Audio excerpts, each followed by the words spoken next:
Saya lihat mimik yang bersangkutan tuh ada kekecewaan yang sangat mendalam daripada yang bersangkutan, keinginannya untuk minta keadilan.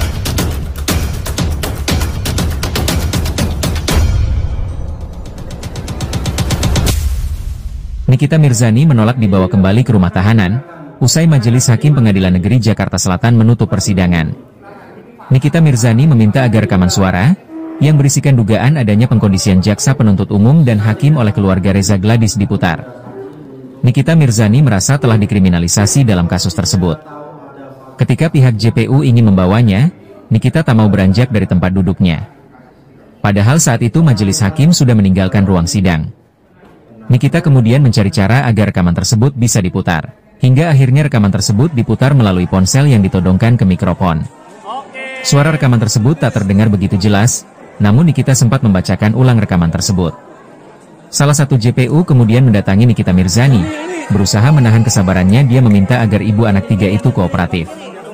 Tatapan Nikita Mirzani tampak menantang JPU, dia berdiri dan menolak untuk dikembalikan ke rutan. JPU kemudian membawa borgol. Nikita menolak diborgol dan menggunakan rompi. Dia minta JPU menunggu kuasa hukumnya Fahmi Bahmid. Setelah dibujuk selama beberapa menit, Nikita akhirnya mau untuk dibawa kembali ke rutan. Nikita tampak enggan bicara saat menuju mobil tahanan. Dimintai tanggapannya mengenai hal tersebut, mantan Karawasidik Polri yang juga seorang pengacara, Ricky Herbert Sitohang, ditemui di kantornya. Kepada Cek Kabar Online, Ricky Herbert menjelaskan hal ini. Jadi begini ya, kalau di dalam konteks ini, saya sangat menyayangkan agenda peradilan terbuka itu. Namanya walaupun seorang Nikita Mirzani sudah didudukkan sebagai terdakwa, tapi dia punya hak untuk membela diri. Ternyata dia mempunyai bukti di dalam flash disk tentang percakapan katanya antara JP dengan Dr. Reza. Kalau memang itu tidak ada, kenapa takut untuk memperdengarkan? Ini kan ajang terbuka, ajang pembuktian. Ya, ini ajang pembuktian. Harus dibuka selebar-lebarnya. Nah, kalau ini tidak diperdengarkan, tidak divisualisasikan, muncul syakwa sangka daripada publik atau siapapun. Ada apa? Kenapa tidak dipublikasikan? Kenapa tidak divisualisasikan? Kenapa tidak diperdengarkan? Adakah hal yang sensitif sementara Nikita sudah mengatakan ada buktinya di sini, di sini. Nah, supaya tidak ada dusta di antara kita, perdengarkan aja depan publik. Emang ada yang ditutupi? Katanya sidang terbuka. Saksi-saksi ahli dipanggil, saksi ada cat dipanggil, atau saksi yang lain dipanggil, sehingga membuat terangnya suatu perkara. Nah, kalau seperti ini kan nggak terang suatu perkara lagi, ada hal yang ditutupi. Ada apa? Kok nggak bisa diperdengarkan? Di sini saya sengalkan hak daripada seorang Nikita dikebiri. Sangat saya sayangkan. Di agenda persidangan tidak boleh terjadi. Ya. Saya mohonkan juga kepada majelis hakim juga harus equal, harus berdiri tengah.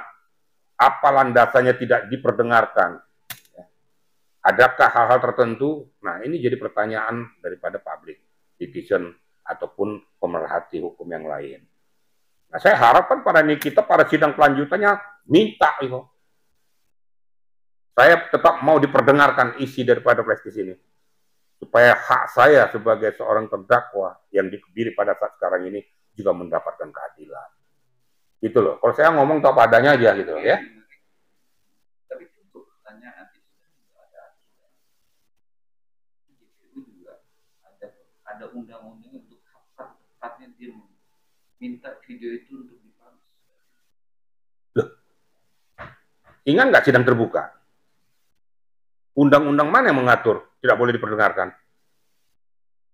Lu bilang ada saatnya. Ada saat nggak bisa, ada saatnya kalau mau diminta ya buktikan saja. Nah, maka saya bilang untuk minggu depan buka saja.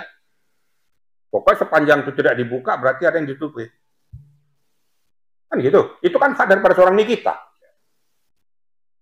Kenapa tidak diperdengarkan? Ada saatnya, kapan nih saatnya? Ya kita tunggu saatnya. Tapi harus diperdengarkan, harus dibuka. Supaya tidak ada dusta di antara kita. Makanya berikan keadilan. Walaupun di seorang terdakwa, dia juga perlu untuk mendapatkan perlindungan hukum. Perlu mendapatkan keadilan. Walaupun dia salah. Gitu loh. Makanya dikatakan, mau terdakwa, mau tersangka, dia perlu dibela hak-haknya, bukan perbuatannya. Nah, selalu saya katakan itu kan. Nah, haknya Nikita untuk meminta itu, berikan dong hak-hak dia. Jangan dong ditutupi, jangan dikeberi. Kalau dia katakan tadi, ada saatnya minta, itu yang terbuka, tidak antara hakim dan jaksa saya tidak bisa, umum perlu tahu. Ini kita perlu tahu, karena itu sudah betul-betul dia dapatkan hasil flash disk itu, hasil percakapan. Ya sudah, makanya jangan main-main dalam hukum ini.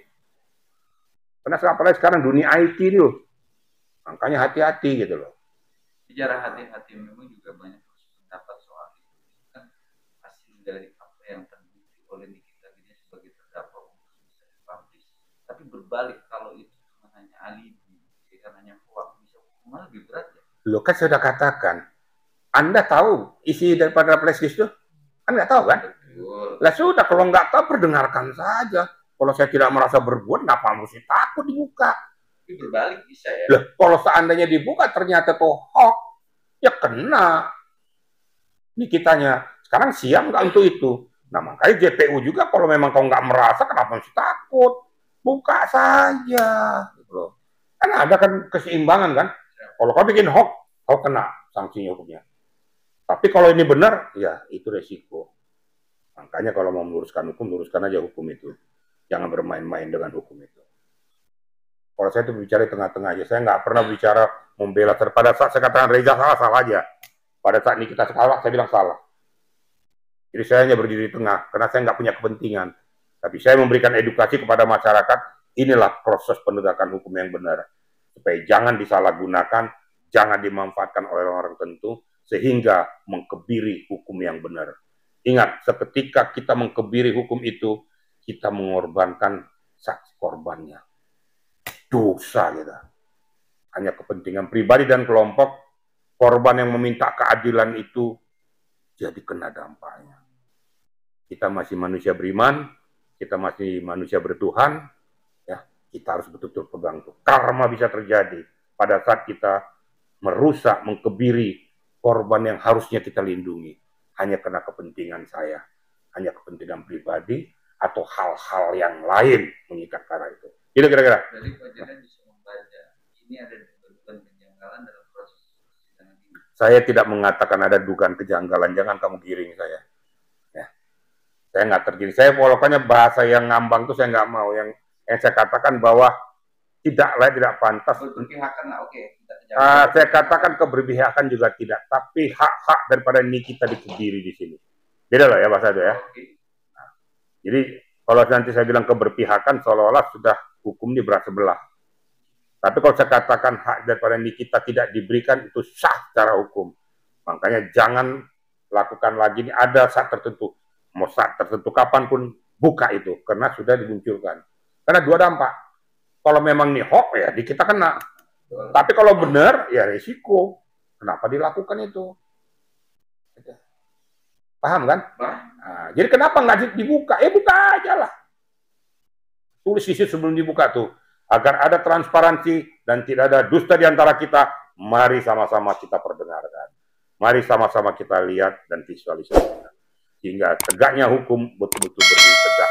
Tidak berpihak kepada orang tertentu, tapi berpihak kepada keadilan. Kira-kira gitu ya.